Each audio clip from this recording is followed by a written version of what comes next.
2025 ఐపీఎల్‌కి హార్దిక్ పాండ్యాకి మళ్ళీ పెద్ద ఎదురు దెబ్బ తగిలేలా ఉంది. రీసెంట్‌గా మనకొచ్చిన అప్డేట్స్ ప్రకారం 2025 ఐపీఎల్‌కి హార్దిక్ పాండ్యాని రిటైన్ చేసుకోవట్లేదంట. ముంబై ఇండియన్స్ హార్దిక్ పాండ్యాని రిలీజ్ చేయాలనుకుంటున్నారంట. దీనికి సంబంధించి రీసెంట్‌గా అప్డేట్స్ అయితే వస్తూనే ఉన్నాయి. చాలా పెద్ద పెద్ద మీడియాలు కూడా హార్దిక్ పాండ్యాని ముంబై ఇండియన్స్ రిలీజ్ చేస్తారు అంటున్నారు. మరిప్పుడు హార్దిక్ పాండ్యాని ముంబై ఇండియన్స్ ఎందుకు రిలీజ్ చేయాలనుకుంటున్నారన్నది, ఇంకా రిలీజ్ చేస్తే ఏ టీములు కొనడానికి ముందుకొస్తున్నాయన్నది ఈ వీడియోలో మనం ఫుల్ క్లారిటీగా తెలుసుకుందాం. మొదటిగా హార్దిక్ పాండ్యా ఫ్యాన్స్ ఉంటే కామెంట్ చేయండి. ఇంకా మనం వీడియోలోకి వచ్చేస్తే ప్రజెంట్ ఇండియా టీంకి టీ20స్లో ఇండియా కెప్టెన్గా సూర్యకుమార్ యాదవ్ ఉన్నాడు. ప్రతి ఒక్కరు రోహిత్ శర్మ తర్వాత ఇండియా టీంకి టీ20స్కి కెప్టెన్గా హార్దిక్ పాండ్యానే అవుతాడనుకున్నారు.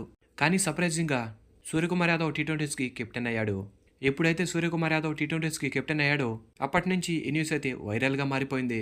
హార్దిక్ని రిలీజ్ చేస్తున్నారు, సూర్యకుమార్ యాదవ్ ముంబైకి కెప్టెన్ అవుతున్నాడు అని. ముంబై ఫ్రాంచైజీ తెలుసుకుంటే ఏదైనా చేయగలరు. లాస్ట్ ఇయర్ రోహిత్ శర్మని కెప్టెన్సీ నుంచి తీసేసి హార్దిక్ పాండ్యాని ముంబై కెప్టెన్గా చేశారు. ముంబైకి కెప్టెన్గా చేస్తూ 5 కప్పులు అందించిన రోహిత్ శర్మనే కెప్టెన్సీ నుంచి తీసేసినప్పుడు హార్దిక్ పాండ్యాని కెప్టెన్గా తీయడం ముంబై ఫ్రాంచైజీకి అంత కష్టమేమీ కాదు.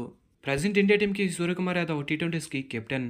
మరి నేషనల్ టీంకి కెప్టెన్సీ చేస్తున్న సూర్యకుమార్ యాదవ్ని నెక్స్ట్ ఇయర్ ముంబై ఇండియన్స్కి కెప్టెన్గా చేస్తారంట. ఇలా జరిగితే ఆశ్చర్యపోవాల్సిన అవసరం లేదు. ఎందుకంటే ముంబై ఇండియన్స్ ఫ్రాంచైజీకి ఇది కొత్త ఏమీ కాదు. మరి 2025 ఐపీఎల్కి ముంబై ఇండియన్స్కి కెప్టెన్గా హార్దిక్ పాండ్యా ఉండాలా లేక సూర్య ఉండాలన్నది కామెంట్ బాక్స్లో కామెంట్ చేసి తెలపండి. 2025 ఐపీఎల్కి హార్దిక్ పాండ్యా ఎప్పుడైతే రిలీజ్ అవుతాడని న్యూస్ వచ్చిందో అప్పటి నుంచే వేరే ఫ్రాంచైజీలన్నీ హార్దిక్ పాండ్యాని కొనడానికి సిద్ధమవుతున్నారంట. ఎందుకంటే హార్దిక్ పాండ్యా ఎంత మంచి ప్లేయర్ అన్నది మనందరికీ తెలిసిందే. మన జరిగిన టీ20 వరల్డ్ కప్ మన ఇండియా టీంకి రావడానికి మెయిన్గా రీజన్ అయితే హార్దిక్ పాండ్యానే అని చెప్పాలి. ఎప్పుడైతే హార్దిక్ పాండ్యా క్లాసన్ వికెట్ తీశాడో అప్పుడే ఇండియా టీము గేమ్లోకి వచ్చారు. లేదంటే ఇండియా టీము వరల్డ్ కప్ గెలిచేవాళ్ళు కాదేమో. అందుకే ఆల్రౌండర్స్కి ప్రతి ఒక్కరు చాలా ఇంపార్టెన్స్ ఇస్తారు.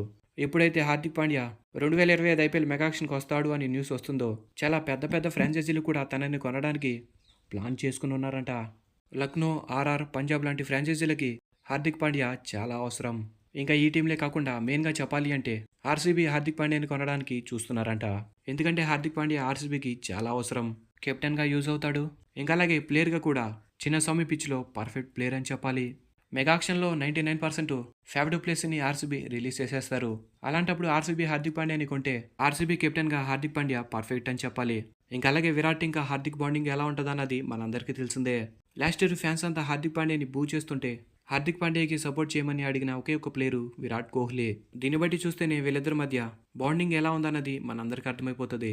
2025 ఐపీఎల్కి హార్దిక్ పాండ్యా ఆర్సీబీలోకి రావాలా లేదా అన్నది మీరు కామెంట్ బాక్స్లో కామెంట్ చేసి తెలపండి. నేనైతే హార్దిక్ పాండ్యా ముంబైని వదిలేసి ఆర్సీబీకి వస్తే బాగుంటుంది అనుకుంటున్నా. Thanks for the watch. Have a nice day.